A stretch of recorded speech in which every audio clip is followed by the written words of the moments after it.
देखो, कल हमने क्या डिस्कस किया था कि रोटेशन जो है, राइट, कोडेड ज्योमेट्री में थोड़ी मुश्किल पड़ती है, राइट।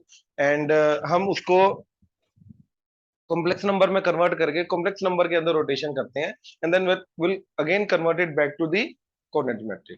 सिमिलरली वेक्टर्स का भी इसी तरीके से रोटेशन हम कर सकते हैं, ठीक है, उसको कॉम्प्लेक्स नंबर के अंदर लेके हुए। तो इसके अंदर रोटेशन के क्या क्या केसेस हैं? सबसे पहले रोटेशन अबाउट द ओरिजिन, अगर तो ये कॉम्प्लेक्स नंबर z है, ठीक है, एंड इसको एंटी क्लॉकवाइज हमें रोटेट करना है बाय एन एंगल थीटा। तो ये जो पॉइंट है ये क्या बन जाएगा? z इंटू ई की पावर आइटा थीटा और z into cos theta plus iota sine theta. Basically किसी भी कॉम्प्लेक्स नंबर को अगर मैं ई की पावर आइटा थीटा से मल्टीप्लाई करूंगा या सिर्फ थीटा से मल्टीप्लाई करूंगा, देन वो अपने आप ही थीटा एंगल से एंटी क्लॉकवाइज रोटेट हो जाएगा। अब स्टैंडर्ड हमारे ऐसे कौन कौन से हैं? राइट, आइटा, आइटा का क्या आता है? सिर्फ पाई बाय टू, सिर्फ 90 डिग्री, राइट। तो अगर 90 डिग्री से किसी को रोटेट करना है एंटी क्लॉकवाइज, तो आइटा से मल्टीप्लाई कर दो, ठीक है। -1 सिर्फ पाई, माइनस आइटा सिर्फ माइनस पाई बाय टू। तो अगर किसी को क्लॉकवाइज रोटेट करना है 90 डिग्री से, तो उसको माइनस आइटा से मल्टीप्लाई कर दो। 180 डिग्री से करना है तो -1 से मल्टीप्लाई कर दो। तो ये स्टैंडर्ड है। ऐसे ओमेगा सिर्फ 2 पाई बाय 3, 120 डिग्री। अगर ओमेगा से मल्टीप्लाई किया तो किससे रोटेट हो जाएगा वो? 120 डिग्री, क्योंकि उसका एंगल ही 120 डिग्री है, राइट। ऐसे ओमेगा स्क्वायर क्या क्या हो जाता है? 120 degree with a negative direction, है ना। तो ये एंटी क्लॉकवाइज जा रहा है, वो क्लॉकवाइज चला जाएगा, ठीक है ना, ओमेगा स्क्वायर। तो ये स्टैंडर्ड है हमारे। तो सबसे पहला पॉइंट हमारा कल ये था, ठीक है। इसका हमने कल एग्जांपल देखा था।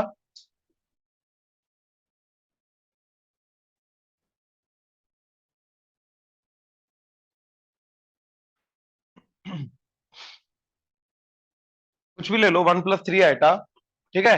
तो इसको ओरिजिन के साथ ज्वाइन किया, तो इसको 90 डिग्री रोटेट करना है, ठीक है, इस तरीके से, keeping the distance same. Distance change नहीं कर रहा ओरिजिन से, है ना।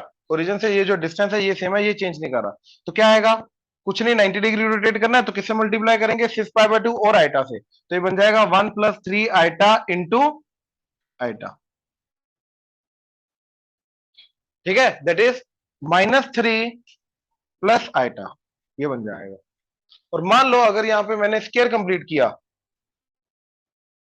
तो स्केयर का ये जो फोर्थ वाला वर्टेक्स होगा, अज्यूमिंग कि उसका थर्ड वर्टेक्स ओरिजिन है, तो इसका ये वाला वर्टेक्स होगा, उसके लिए हम क्या करेंगे? वेक्टर एडिशन हम यूज कर सकते हैं। That is this vector plus this vector is nothing but ये वाला जो डायगोनल का वेक्टर आएगा वो इन दोनों का सम ही होगा, राइट। तो यहाँ पे वेक्टर एडिशन भी हम लगा सकते हैं, तो तीनों चीजों को साथ में मिक्सचर लेके जा सकते हैं, ठीक है। तो ये क्या आ जाएगा फिर? In that case 1 + 3 iota plus -3 plus iota, तो दैट इज -2 प्लस 4 आइटा। तो ये हमारा तीसरा वाला वर्टेक्स आ जाएगा, तीसरा और फोर्थ वर्टेक्स आ जाएगा। क्लियर हुआ? ठीक है। अच्छा, अब बच्चे जनरली ये बोलते हैं कि अगर मेरे को ये वाला डायगोनली निकालना था तो इसको भी तो 45 डिग्री रोटेट कर सकता था, लेकिन उससे 45 डिग्री रोटेट करने के बाद मेरे को लेंथ भी चेंज करनी पड़ती। क्यों? क्योंकि अगर ये लेंथ ए है तो डायगोनल की लेंथ क्या होती है? √2a। तो मेरे को लेंथ को भी √2 टाइम्स करना पड़ता, मैग्नीट्यूड को √2 टाइम्स करना पड़ता। ये समझ में आ रहा है?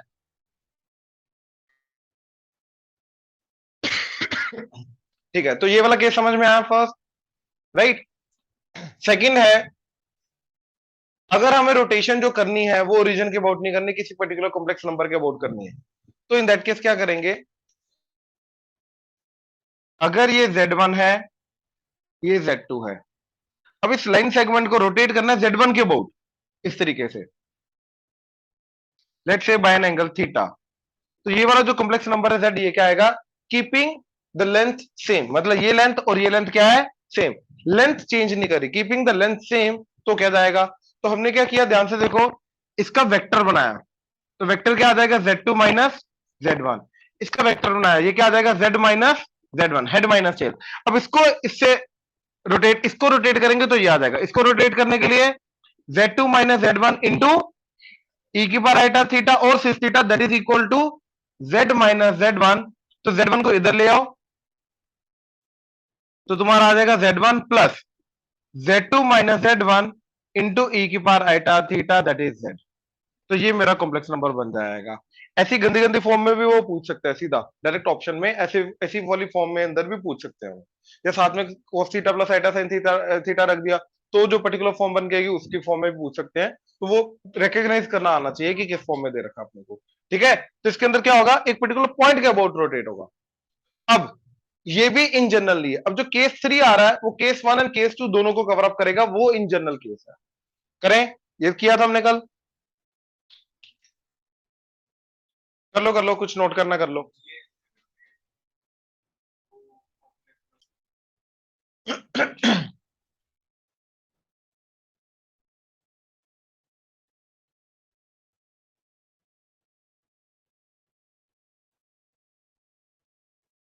अब ये वाला जो केस है ये सारे केसेस को एक साथ करेगा हैंडल। ठीक है, दोनों केसेस को, पहले वाले देखो।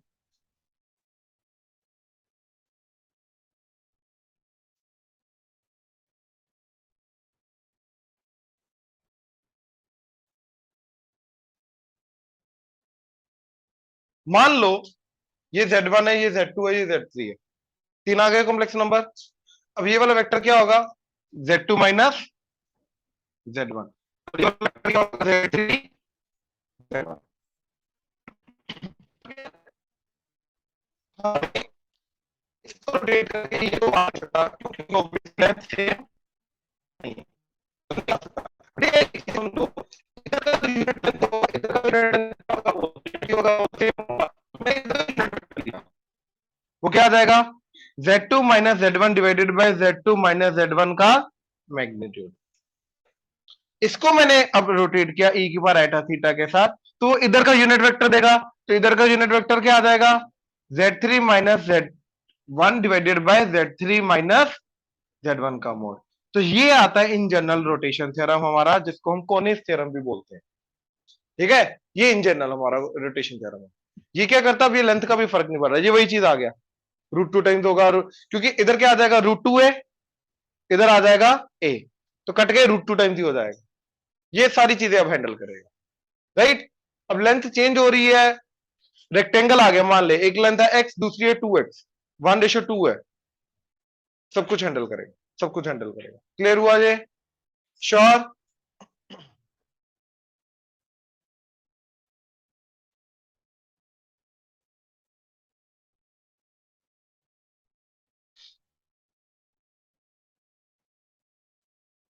अब देखो क्या पॉइंट बोल रहा है, सबसे पहला कि इफ ओपी वेक्टर, साथ में जो फिगर बना रखी है हमने,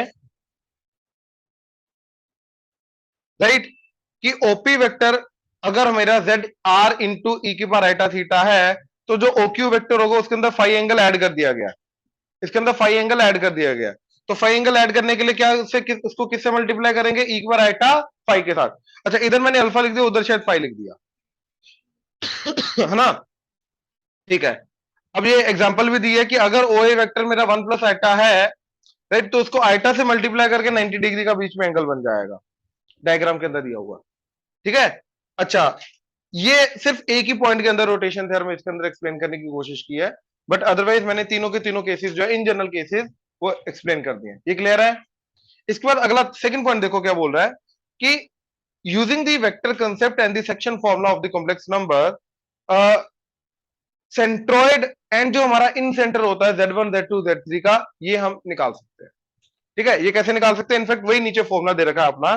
ठीक है, सेंट्रोइड और इन सेंटर का फॉर्मूला क्या होता है, ये कोऑर्डिनेट ज्योमेट्री में भी हमारा सेम फॉर्मूला चलेगा बाय द वे। ठीक है, इनमें भी यही वाला फॉर्मूला चलेगा। देखो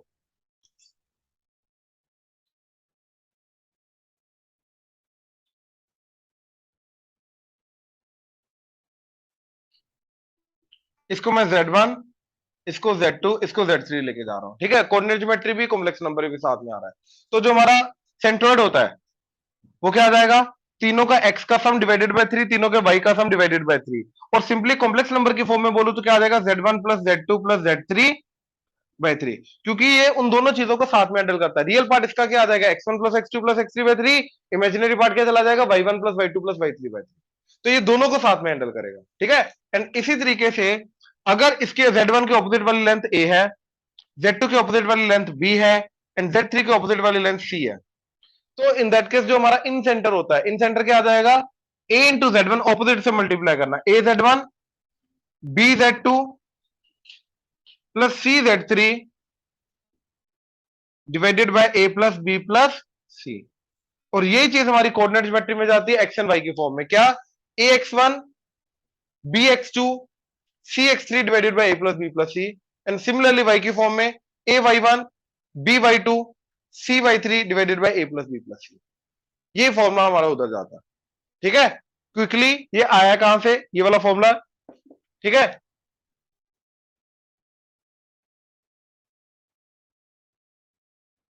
मान लो ये Z1 है, ये Z2 है, ये Z3 है, तो ये एंगल बाइसेक्टर है, क्योंकि इन सेंटर किससे बनता है, एंगल बाइसेक्टर से। एंगल बाइसेक्टर का जो पॉइंट ऑफ इंटरसेक्शन होता है वो उसको क्या बोलते हैं हम, इन सेंटर।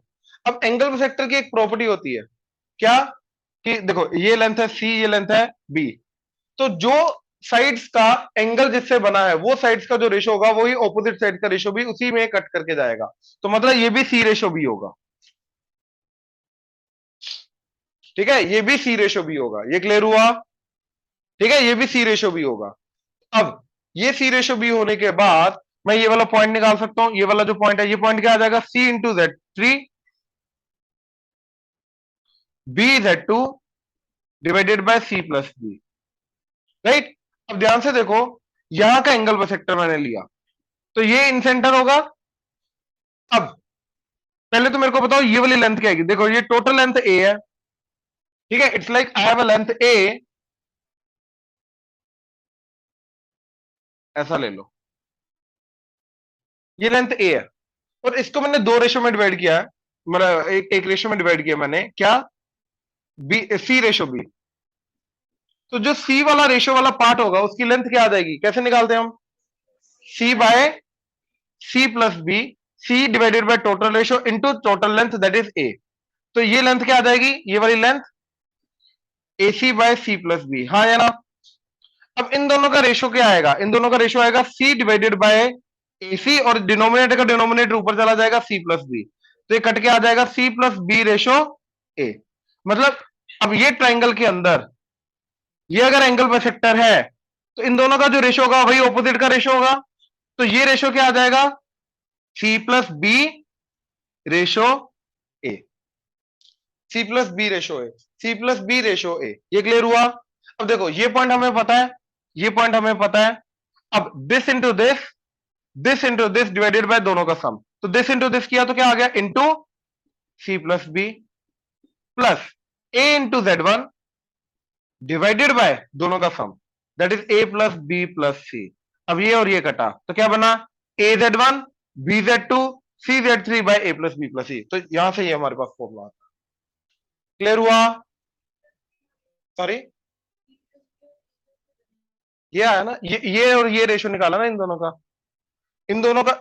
हमने क्या बोला था अभी, कि जो एंगल बाइसेक्टर का एंगल वाली साइड्स का रेशो होगा वही ऑपोजिट साइड्स का रेशो होगा, तो इसके अंदर ये भी एंगल बाइसेक्टर है, तो जो इन दोनों साइड्स का रेशो होगा वही इन दोनों का रेशो होगा।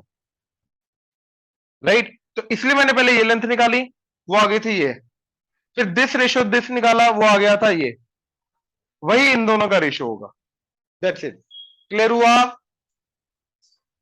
समझ आ गया, चले, ठीक है। अच्छा,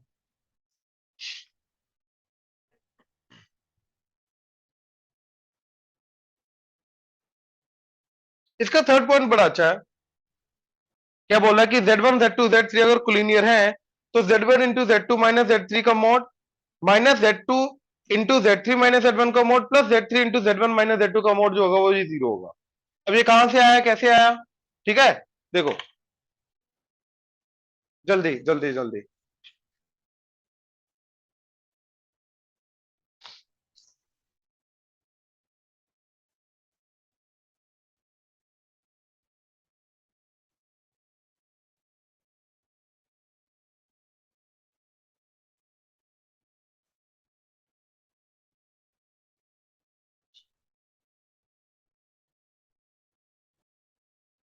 ईशान तो आइसोसेलेस और इक्विलेटरल ट्रायंगल वाला इंपॉर्टेंट नोट बोल रहा था।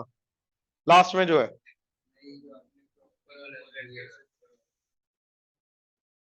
वेक्टर रिप्रेजेंटेशन के जस्ट ऊपर वाला पॉइंट, वो एक पर्टिकुलर एग्जांपल ही है, मैं बताता हूँ। चले।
देखो अगर Z1 Z2 Z3 कोलिनियर है तो, अच्छा तुम्हें पता ना सेक्शन फॉर्मूला जो लगता है, राइट, एमरेशन वाला, तो जो दो पॉइंट्स को एमरेशन में डिवाइड करके आएगा पॉइंट, वो ऑब्वियसली उसी की लाइन के ऊपर लाई करेगा।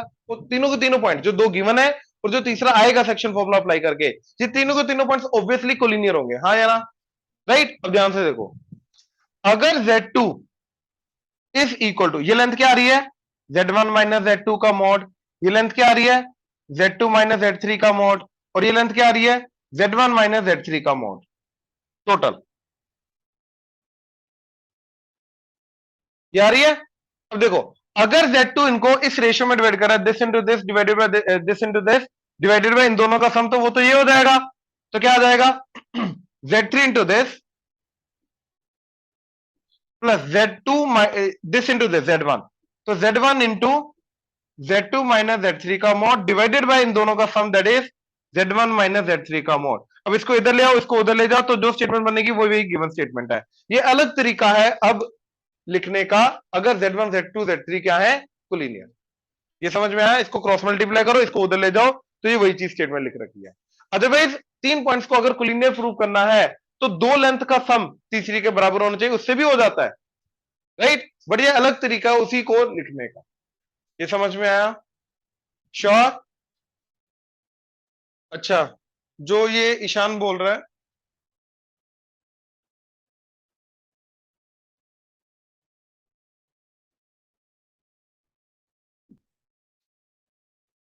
देखो वो क्या बोल रहा है कि amplitude of z plus amplitude of minus z conjugate is pi.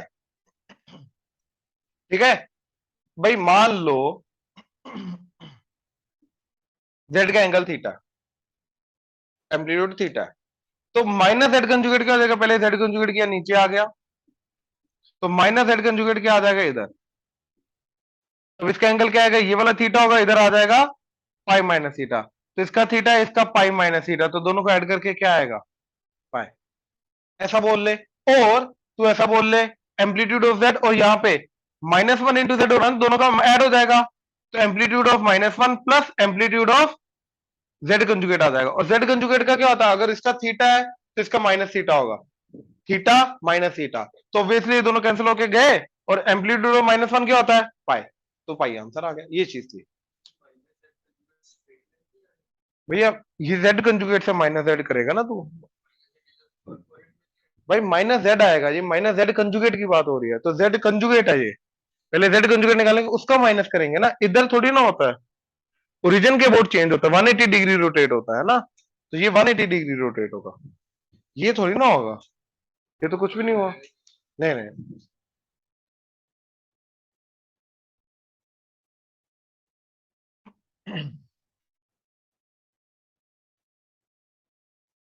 हाँ जी, देखो अच्छा, अब ये दो पॉइंट दो कंडीशन लिख के रखी हैं। एक आइसोसेलेस राइट एंगल ट्रायंगल की, Z2 पे आइसोसेलेस राइट एंगल ट्रायंगल है, एंड अगले पेज पे लिख रखी है इक्विलेटरल ट्रायंगल की। इक्विलेटरल ट्रायंगल की तो भैया तुम्हें याद रखनी है, ठीक है। इक्विलेटरल की क्या कंडीशन है कि अगर Z1 Z2 Z3 equilateral triangle के तीन वर्टिसेस हैं, राइट, तो इन दैट केस Z1 का स्क्वायर प्लस Z2 का स्क्वायर प्लस Z3 का square that would be equal to Z1 Z2 plus Z2 Z3 plus Z1 Z3, ये बराबर होगा। इसको एज इट इज याद रखना। आई कहां से, वो मैं सारा का सारा बता रहा हूं अभी, ठीक है। एंड आइसोसेलेस एंगल की ऑन द स्पॉट तुम निकाल सकते हो, इसमें कोई बड़ी बात नहीं है, ठीक है, क्योंकि कहां पे राइट एंगल ट्रायंगल बनेगा उसके अकॉर्डिंगली कंडीशन चेंज हो जाएगी, राइट। बट इक्विलेटरल एंगल की सारे के सारे एंगल सेम है, तो ऑब्वियसली वो चीज सेम रहेगी। अब दोनों देख लो कहां से आई, Z2 पे लेके जा रहा, ये Z1, ये Z3, and right angle isosceles triangle है, मतलब ये दोनों लाइन सेम रहेंगी, राइट। अच्छा, इधर equilateral triangle Z1 Z2 Z3, ठीक है। ध्यान से देखना जरा, चलो पहले इधर देखो, हमने ये वाला वेक्टर बनाया एंड ये वाला वेक्टर बनाया, तो इसको अगर मैंने 60 डिग्री रोटेट कर दिया, ये आ जाएगा। तो ये वाला वेक्टर क्या है, Z1 minus Z3 into e की पावर आइटा पाई बाय 3, वो आ जाएगा Z2 माइनस Z3, राइट, ये आ जाएगा। अब ये भूल जाओ, अब मैंने ये वाला वेक्टर लिया, ये वाला एंड ये वाला वेक्टर, अब इसको अगर मैंने 60 डिग्री घुमाया तो ये वाला वेक्टर बन जाएगा। तो ये वाला वेक्टर क्या है मेरा, Z2 इंटू ई की बार आइटा पाई बाय 3, ये क्या बन जाएगा, Z1 माइनस Z2। दोनों को डिवाइड कर दो, ये कटा। अब ध्यान से देखो बचा क्या मेरे पास, Z1 Z2 Z3, that's it, right. अब क्रॉस मल्टीप्लाई करो, दिस इंटू दिस आ जाएगा, तो Z1 का square minus Z1 Z2 minus Z3 Z1 plus Z2 Z3, हाँ जी, ठीक है, दैट इज इक्वल टू, देखो ये Z2 माइनस Z3 है, ये Z3 माइनस Z2 है, तो माइनस आके क्या आ जाएगा, Z2 माइनस Z3 का होल स्क्वायर, और वो क्या बन जाएगा, Z2 का स्क्वायर प्लस Z3 का स्क्वायर प्लस माइनस है, तो minus 2Z2 Z3, minus open करके ये माइनस हो गया, ये माइनस हो गया, ये प्लस हो गया। अब देखो सबको इधर ले आओ, तो Z1 का स्क्वायर प्लस Z2 का स्क्वायर प्लस Z3 का square, right, plus Z2 Z3, या इक्वल टू उधर ले जाओ, तो ये Z2 Z3, ये ट्वाइस Z2 Z3 के साथ मिलके क्या हो जाएगा, Z2 Z3, और ये दोनों नेगेटिव उधर जाके क्या हो जाएंगे, Z1 Z2 plus Z1 Z3। तो ये मेरा रिलेशन बन गया, बहुत सिंपल है। हमने दो स्टेटमेंट निकाली, ई की पावर आइटा पाई बाय 3 वाली, दोनों को डिवाइड किया, अपने आप ई की power iota pi by 3 cut गया, तो जो बचेगा क्रॉस मल्टीप्लाई करके ऑब्वियसली Z1 Z2 Z3 में रिलेशन देगा, और वही स्टैंडर्ड रिलेशन आएगा। और इसको याद रखो क्या, Z1 square plus Z1 square plus Z2 square plus Z3 square that would be equal to इन दोनों का प्रोडक्ट, इन दोनों का प्रोडक्ट, इन दोनों का प्रोडक्ट का एडिशन, ठीक है। इसको ऐसे भी बोलते हैं समीशन जेड आई का स्क्वायर, ऑब्वियसली समीशन 3 पे लगेगा क्योंकि 3 वर्टिसेस अवेलेबल है हमारे पास, that would be equal to summation Z I Z J, ठीक है, इस तरीके से इसको लिखते हैं।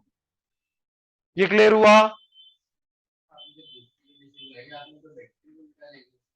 भाई, एंगल में सेम डायरेक्शन में लेके जा रहा हूं, ये समझ, चाहे ऐसे लिया, अब ऊपर ले रहा हूं तो मैंने क्या बोला, दिस, इसको अगर मैं 60 डिग्री रोटेट करूंगा ये बनेगा, राइट। इसको अब आगे ले जा, इसको रोटेट करूंगा ये बनेगा, आगे ले जा, इसको रोटेट करूंगा ये बनेगा, बात समझ, ले तो मैं उसी डायरेक्शन में रहा हूं ना, डायरेक्शन ही मैं चेंज कर रहा, अगर डायरेक्शन चेंज करता तो एक बार माइनस 60 डिग्री लेके जाता, मैं उसी डायरेक्शन में रोटेट करता जा रहा हूं ना, तो वो सेम आएगा ऑब्वियसली, वो चेंज नहीं करेगा, ठीक है ना।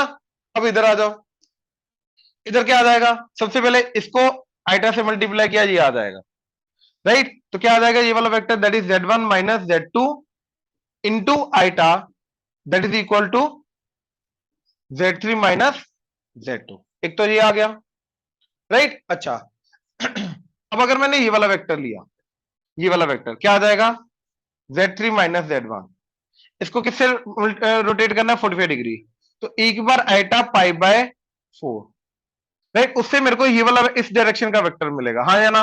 अच्छा, अब अगर ये लेंथ √2a है तो ये लेंथ a एंड ये a होगा, तो इसको डिवाइडेड बाय इसका √2a कर दिया। देखो ये यूनिट वेक्टर आ गया, तो इस डायरेक्शन के यूनिट वेक्टर को मैंने 45 डिग्री रोटेट किया, तो ऑब्वियसली क्या मिलेगा मेरे को, इस डायरेक्शन का unit vector that is z2 minus z1 divided by a, ये a कटेगा। ये समझे? पक्का? अब ध्यान से देखना, ये चीज आ गई। अब यार इन दोनों को मैं यूज नहीं कर सकता, ये जानबूझ के मैंने ये दोनों चीजें लिखी हैं, क्योंकि अब इन दोनों को यूज नहीं कर सकता, क्योंकि e की power i pi by 4 otherwise कटेगा ही नहीं, राइट? अब इसको अगर काटना है तो I must get another statement containing e की पावर i पाई बाय 4, ताकि उन दोनों को डिवाइड करके वो कट जाए। उसके लिए मैं क्या करूंगा, देखो ये वाली चीज पकड़ी, इसको 45 डिग्री रोटेट करके ये मिल जाएगा। ठीक है, ये वाला वेक्टर क्या आ गया, z2 minus z3 divided by a, इसको मल्टीप्लाई किया e की पावर i पाई बाय 4 से, और वो देगा मेरे को ये वाला वेक्टर, वो आ जाएगा z1 minus z3 divided by उसका मैग्नीट्यूड √2a। तो ये a एंड ये a कटा। अब इन दोनों को अगर मैं डिवाइड करूंगा तो ये और ये कटेगा, राइट? अच्छा ध्यान से देखो, अब क्या आया,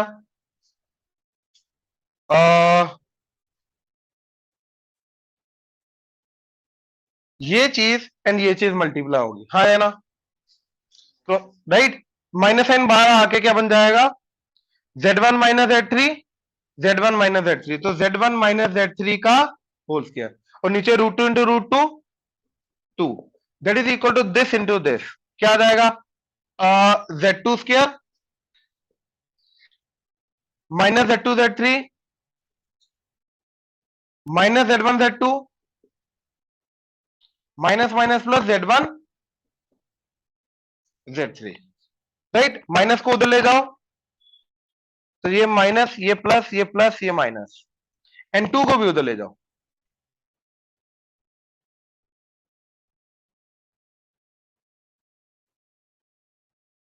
ये तो z1 का स्क्वायर प्लस z3 का square minus 2z1 z3 that is equal to 2z2 का square plus 2z2 z3 plus 2z1 z2 minus 2z1 z3। अब देखो, minus 2z1 z3 and minus 2z1 z3 कटा, अब इसको इधर ले आओ, तो z1 का स्क्वायर प्लस z3 का स्क्वायर माइनस 2z2 का square that is equal to, अब इन दोनों में से क्या कॉमन आ रहा है, 2z2, क्या बचा, z3 प्लस z1, और ये आंसर आ गया। आई थिंक यही है।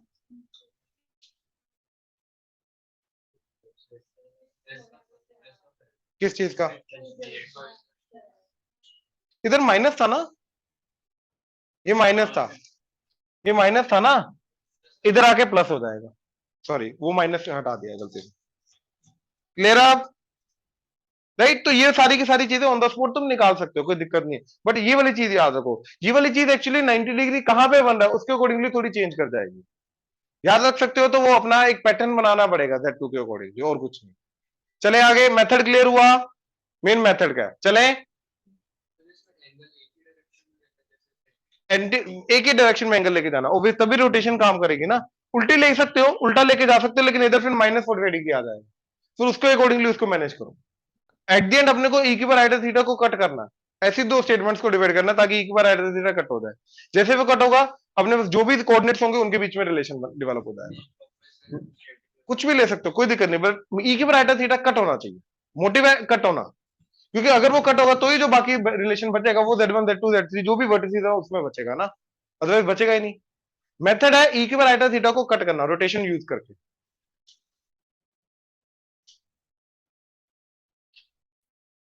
देख लो, अब तुमने पूछा ही है तो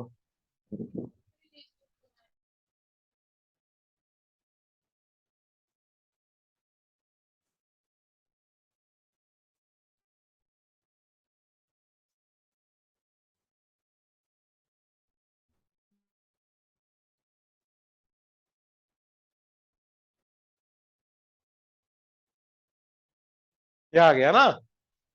अब यहाँ पे log लगा लो, क्या चला जाएगा, तो log z log of a complex number is log r, ये अलग अलग हो जाएगा, प्लस log e की बार आइटा थीटा, ये आइटा थीटा आगे आ जाएगा, तो log r plus iota theta, क्योंकि log e क्या हो जाएगा 1। तो बेसिकली log z जो होगा, log of a complex number is also complex number, ठीक है? एक कॉम्प्लेक्स नंबर का log जो है वो भी कॉम्प्लेक्स नंबर है, जिसका रियल पार्ट क्या है, log of the modulus of that number, and उसका इमेजिनरी पार्ट क्या है, थीटा आर्गुमेंट।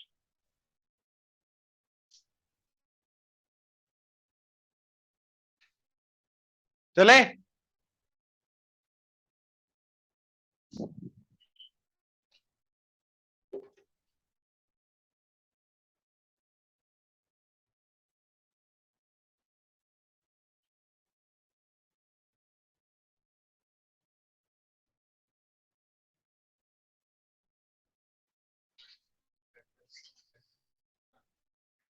दो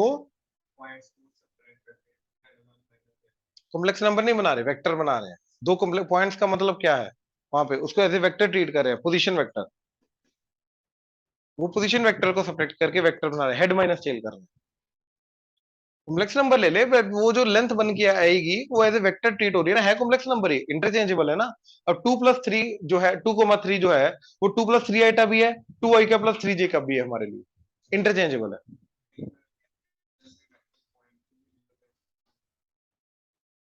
अच्छा, तेरे को पता क्यों करता है, वेक्टर पॉइंट को लेंथ को क्यों रिप्रेजेंट करता है एट द सेम टाइम। एक वेक्टर जो है ये पॉइंट को भी रिप्रेजेंट कर सकता है, लेंथ को भी, राइट। क्यों, क्योंकि एक्चुअली में पॉइंट को तब रिप्रेजेंट करता है, ओरिजिन से लेके उस पॉइंट तक का जो वेक्टर होता है वो रिप्रेजेंट करता है, वो पोजीशन वेक्टर बन जाता है। होता है ये इसकी भी लेंथ ही है, बट ये इसको पॉइंट का ओरिजिन से लेंथ बन जाती है फिर वो। अब अदरवाइज साइड को भी रिप्रेजेंट कर सकता है, अगर ये इक्विलेटरल ट्राइंगल, कोई भी ट्राइंगल है, चलो इक्विलेटरल बना नहीं, ठीक है। अब ये जो है ये भी वेक्टर होगा। अब ये कैसे आएगा, ये हेड माइनस टेल करके आएगा। अब ये आया कैसे, देख ये वाला वेक्टर बनेगा, ये वाला वेक्टर बनेगा, पोजीशन वेक्टर इन दोनों पॉइंट्स का, राइट। अब ट्राइंगल रूल के अकॉर्डिंगली ये वाला वेक्टर क्या आएगा, हेड माइनस टेल, तो वहां से वेक्टर बनेगा वो वाला, ठीक है ना। एट द एंड आ सब कुछ कहां से रहा है, पोजीशन वेक्टर से रहा। हर एक पॉइंट का पोजीशन वेक्टर हमने डिफाइन किया, फिर हेड माइनस टेल किया, दो पॉइंट्स को ज्वाइन करके वेक्टर ढूंढने के लिए।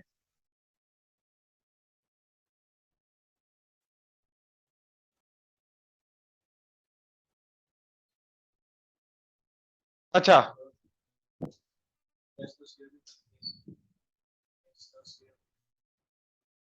नहीं सिलेबस लेवल का टॉपिक है, जनरली कवर अप कभी नहीं देखा, जनरली कभी देखा नहीं।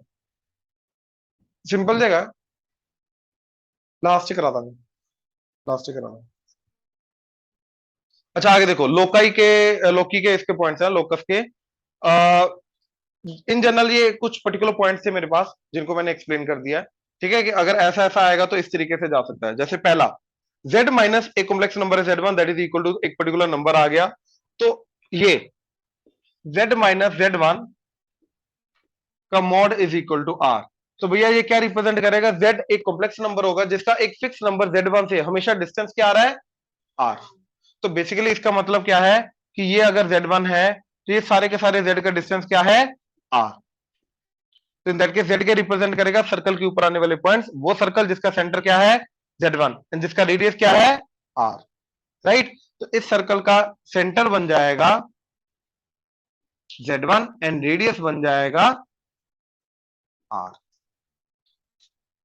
ये समझ में आया,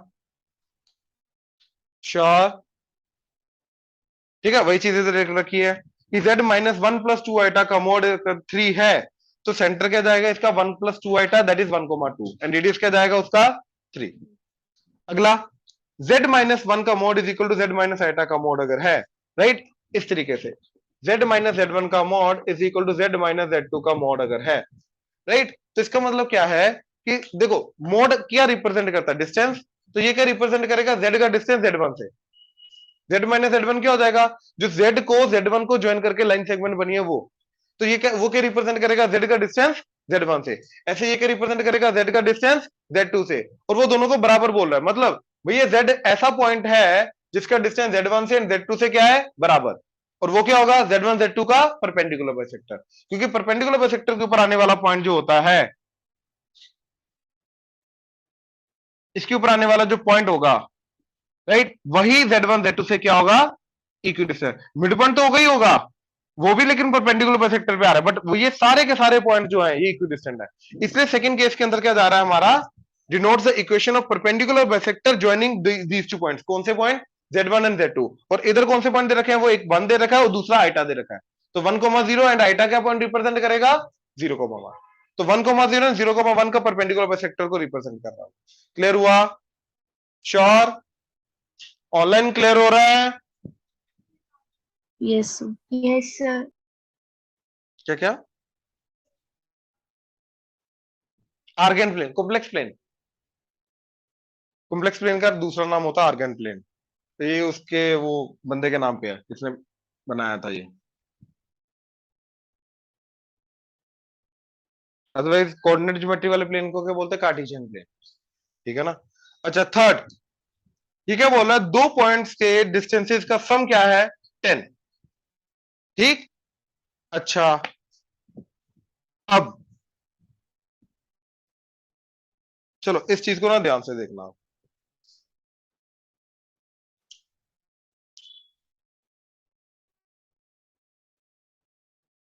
ये इलिप्स की एंड हाइपरबोला की प्रॉपर्टीज होती हैं। ठीक है, ये कोऑर्डिनेट ज्योमेट्री में पता चलेगा। इलिप्स की प्रॉपर्टी होती है कि अगर ये फोकाई है इसके F1 and F2, right, and ये उसके ऊपर आने वाला पॉइंट P है, तो इन दोनों का सम जो होगा ये इस लेंथ के बराबर होता है। दैट मीन्स ये कांस्टेंट होता है। यानी कि PF1 प्लस PF2, किसी इलिप्स के ऊपर आने वाले किसी भी पॉइंट ले लो, कोई भी पॉइंट ले लो, उसका दोनों फोकाई से डिस्टेंसेस का सम क्या होगा? कांस्टेंट। ये पता चला? श्योर? ठीक है, ये इसकी प्रॉपर्टी होती है। तो अगर ये कांस्टेंट आ गया तो भैया ये क्या बनाएगा? इन दैट केस पी क्या फॉलो करेगा? एलिप्स, एलिप्टिकल स्ट्रक्चर फॉलो करेगा। तो अगर दो फिक्स पॉइंट दे रखे हैं और बोला जा रहा है पी ऐसे मूव कर रहा है सच दैट उसका डिस्टेंस F1 से एंड F2 से क्या है? कांस्टेंट, तो इन दैट केस वो क्या फॉलो करेगा? एलिप्स। ये समझ में आया? बट नहीं, हर बार नहीं। इसके टोटल 3 केसेस बनते हैं। ठीक है, प्लीज ध्यान से ये चीज को ऑब्जर्व करना। इसके टोटल 3 केसेस बनेंगे। अब मान लो एक पॉइंट है तुम्हारा -2,0 एंड एक पॉइंट है तुम्हारे पास 2,0। अब ये पॉइंट P है, ये F1, ये F2। वो बोल रहा है PF1 plus PF2 that is equal to, first case में बोल रहा है वो 6, PF1 plus PF2 that is equal to 4 and PF1 plus PF2 that is equal to 2। 3 cases लेके जा रहा है। अब ध्यान से देखो, जो P है पॉइंट स्पेस में कहीं पर भी हो सकता है, राइट। अब दो केसेस इसके बनेंगे, क्या? या तो स्पेस में कहीं पर भी हो जाए, या तो इन दोनों को ज्वाइन करके जो लाइन सेगमेंट बने उस लाइन सेगमेंट के ऊपर हो जाए। ये समझ में आया? राइट। अगर तो लाइन सेगमेंट के ऊपर हो गया, internal, externally internal, then in दोनों का सम क्या होगा? F1 F2 के बराबर होगा। सम ऑफ टू लेंथ क्लिनियर हो गए ना, तो क्लिनियर का क्या आएगा? दो लेंथ का सम तीसरी लेंथ के बराबर होगा। तो इन दैट केस क्या आ जाएगा? PF2 plus PF1 would be equal to F1 plus F2। अच्छा एक चीज बताओ, F1 प्लस F2 है क्या? सॉरी, अपना F1 F2 लेंथ क्या है? 4। तो अगर मेरी PF1 प्लस PF2 अगर एग्जैक्टली F1 F2 लेंथ के बराबर आ गया, तो मतलब इस केस में P पॉइंट कहां पे लाई करेगा? Line segment, internal line segment के ऊपर। तो P lies on internal line segment F1 F2, और कहीं लाई नहीं कर सकता। अब स्पेस में कहीं पर भी P को ले जाओ, क्या उसका डिस्टेंस F1 और F2 से दोनों डिस्टेंसेस का सम 4 से कम जा सकता है? क्योंकि देखो, अगर तो यहां पे हुआ तो दोनों का सम क्या आ जाएगा? 4। अगर ऊपर हुआ तो ये 4 से ऊपर ज्यादा आना शुरू हो जाएगा। लेकिन क्या 4 से कम आ सकता है? नहीं, 4 से कम कभी भी नहीं आ सकता। तो दैट मीन्स इस केस में आंसर क्या आएगा हमारा? 5।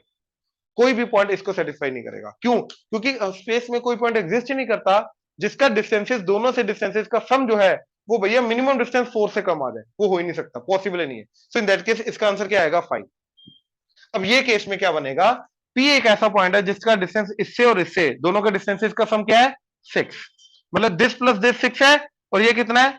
4। तो sum of two length is greater than equal to third side आ गया।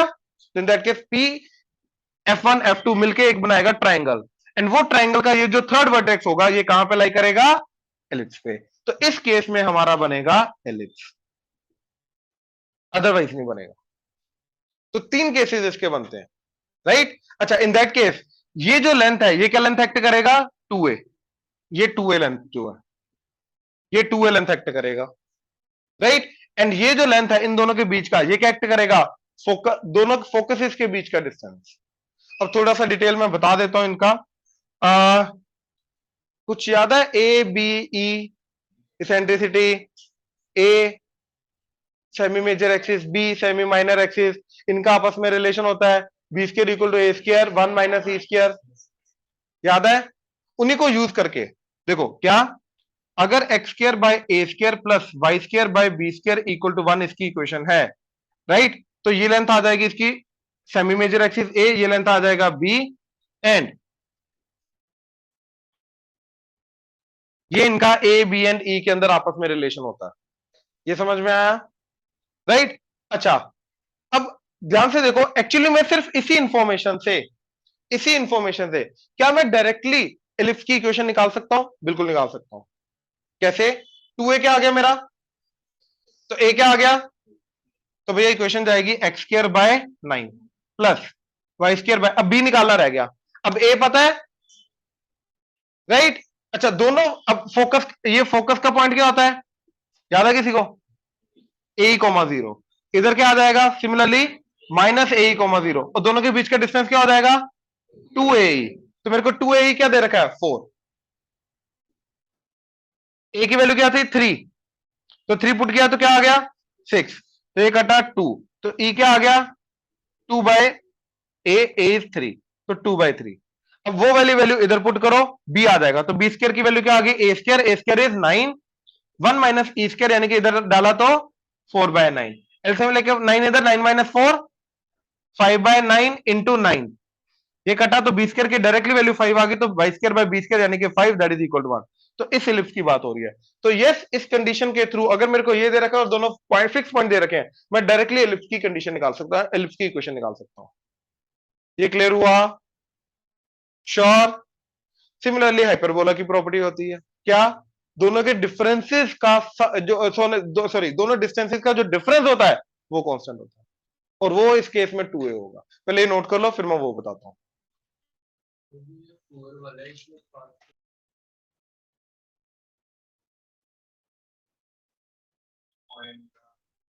P S by P M equal to E, वहीं से शुरू होगा।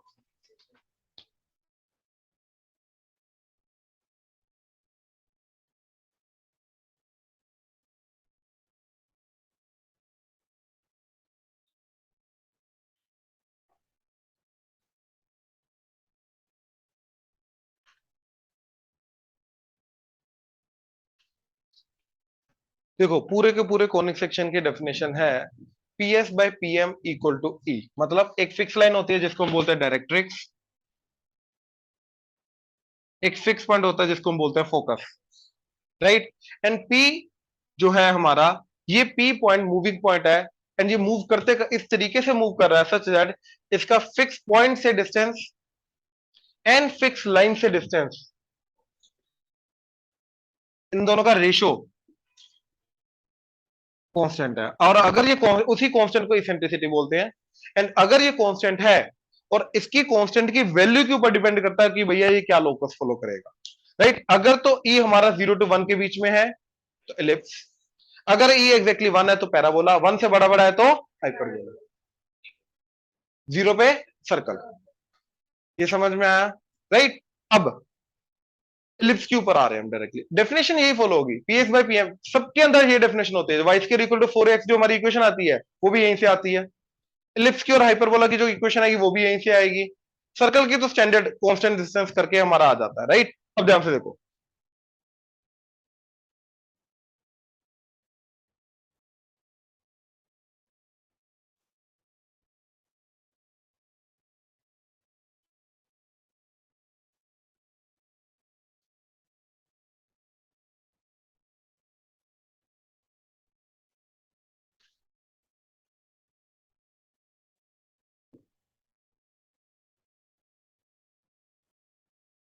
अब इसकी पूरी की पूरी इक्वेशन डिराइव कर रहे हैं, वे जस्ट अज्यूमिंग कि भैया इसकी जो ये वाली लेंथ है, ये लेंथ क्या है 2a, ये लेंथ 2 है एंड इसेंट्रिसिटी ई है, बस ये दो चीजें हम लेके जा रहे हैं, ठीक है? ध्यान से चेक करना, ये आ गया तुम्हारा ए डैश, ये सी ले लो, एंड ये आ गया तुम्हारा बी, बी डैश, ठीक है? अच्छा, अब ध्यान से देखो, ये जो पी पॉइंट है, राइट, उससे पहले ये जो ए पॉइंट है ये भी एलिप्स के ऊपर लाई कर रहा है, तो इसका भी डिस्टेंस अपने फोकस एंड अपनी डायरेक्ट्रिक्स से दोनों का रेशियो क्या होना चाहिए, ई।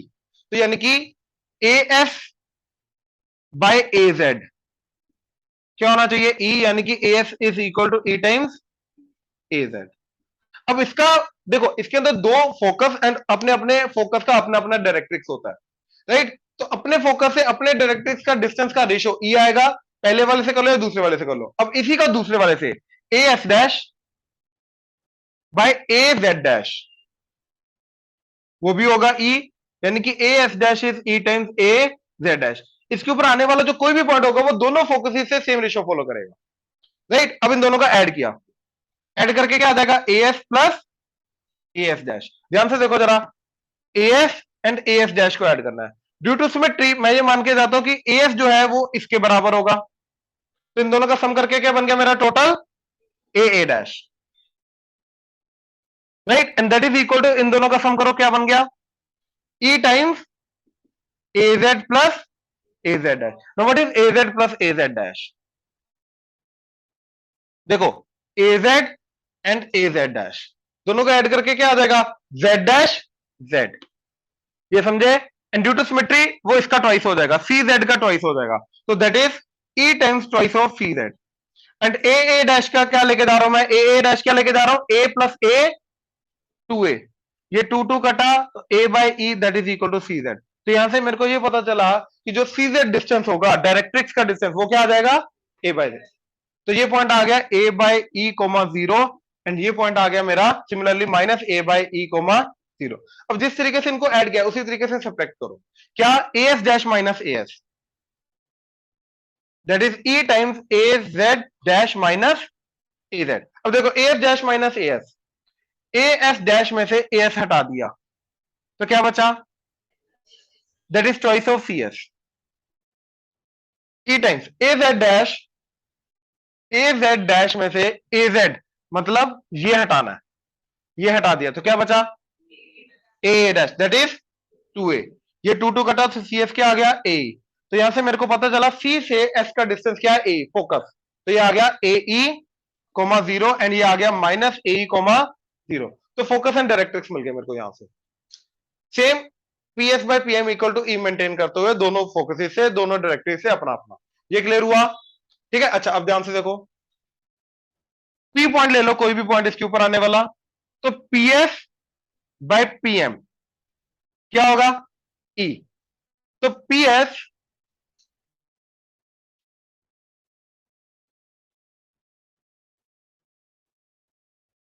तो ई टाइम्स पीएम हो जाएगा, राइट। अच्छा अब देखो,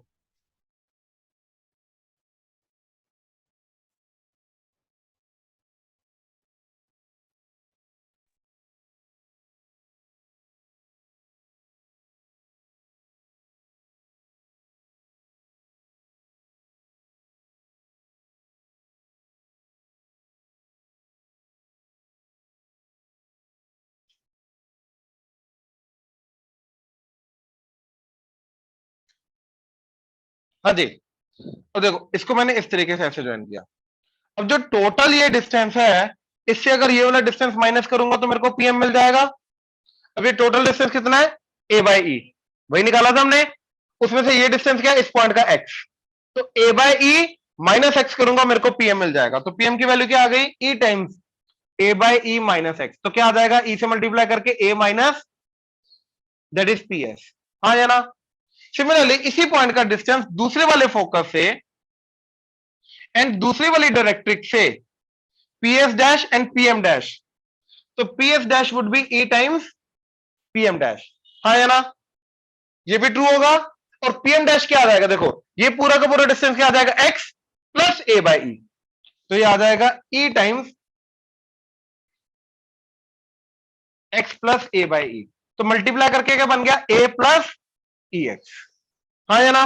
अब ध्यान से देखो, इन दोनों को ऐड कर रहा हूं मैं, तो मेरा P S plus P S dash क्या चला गया, इन दोनों को ऐड किया। तो इन दोनों को ऐड करो, ई एक्स कटा तो क्या आ गया, आ गया।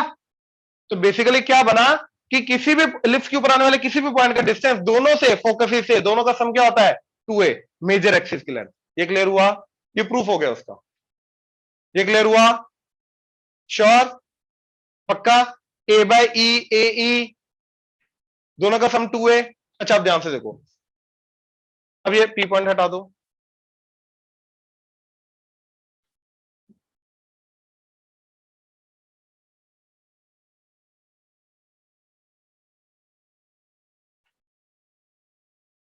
ठीक है। अब यार इलिप्स के ऊपर आने वाले किसी भी पॉइंट का दोनों फोकस से डिस्टेंसेस का सम क्या होता है, 2a, ये पता चल गया। अब ये वाला जो पॉइंट है, ये सिमेट्रिक है, उसका ये डिस्टेंस और ये डिस्टेंस क्या होगा, दोनों बराबर, तो दोनों के दोनों का सम क्या है, 2a, और दोनों बराबर है तो इंडिविजुअली क्या हो जाएगा, a, तो ये आ गया a। Now we assume this to be b, that is minor axis, और ये लेंथ a ही आ चुकी है हमारी, तो भैया ये एक राइट एंगल ट्राइंगल बनेगा। तो a e का square plus b square that is equal to a square. तो इसको इधर ले आओ, तो बी स्क्वायर की वैल्यू क्या आई, A square minus A square E square, A square common 1 minus that is B square, ये इनका रिलेशन आ गया। तो राइट एंगल ट्रायंगल के थ्रू याद रखोगे, कभी दिक्कत नहीं आएगी। और इस राइट एंगल ट्रायंगल का डिस्टेंस क्या आएगा, हाइपोटेन्यूज ए बी ए, तो कभी दिक्कत नहीं आएगी, हमेशा याद रहेगा तुम्हारा, हमेशा याद रहेगा। ये समझ में आ रहा है पक्का। अब बचा इसकी इक्वेशन निकालना, इक्वेशन निकालना बचा। इक्वेशन के लिए हम क्या करेंगे, PS by PM that is equal to A, हम ये वाला रिलेशन फॉलो करेंगे, राइट। अच्छा, अब पीएस डिस्टेंस क्या आ रहा है, पी पॉइंट ले लो अगेन एक्स कोमा वाई, तो क्या आ गया डिस्टेंस, एक्स माइनस ए का स्क्वायर प्लस वाई माइनस 0 का square under the root, that is E times PM. और पीएम डिस्टेंस क्या आया था मेरा, ये आ गया था ना, E times A by E minus X, तो that is E times A by E minus X, that is A minus E X. Squaring कर दो, ठीक है, ये हटा रहा हूं, स्केयरिंग करके क्या चला गया, एक्स स्क्वायर, इसका स्क्वायर ओपन कर दो, x square plus a square minus 2 a x plus y square that is equal to a square plus e square x square minus 2 a x, तो minus 2 a x minus 2 a x कटा। अब एक काम करो, इसको इधर ले आओ लेफ्ट हैंड साइड में, x square and minus E square x square, तो x square common 1 minus E square plus y square that is equal to, इसको उधर ले जाओ, तो ये ए स्क्वायर के साथ कॉमन आके क्या बना, 1 माइनस, ये पूरी चीज से डिवाइड कर दो, divided by a square 1 minus E square divided by a square 1 minus E square divided by a square 1 minus E square, तो ये कट के 1 आ गया, तो क्या बचा, x square by a square plus y square by a square into 1 minus E square, क्या है वो, b square that is equal to 1। तो ये लिफ्ट की इक्वेशन है, डन, कंफर्टेबल।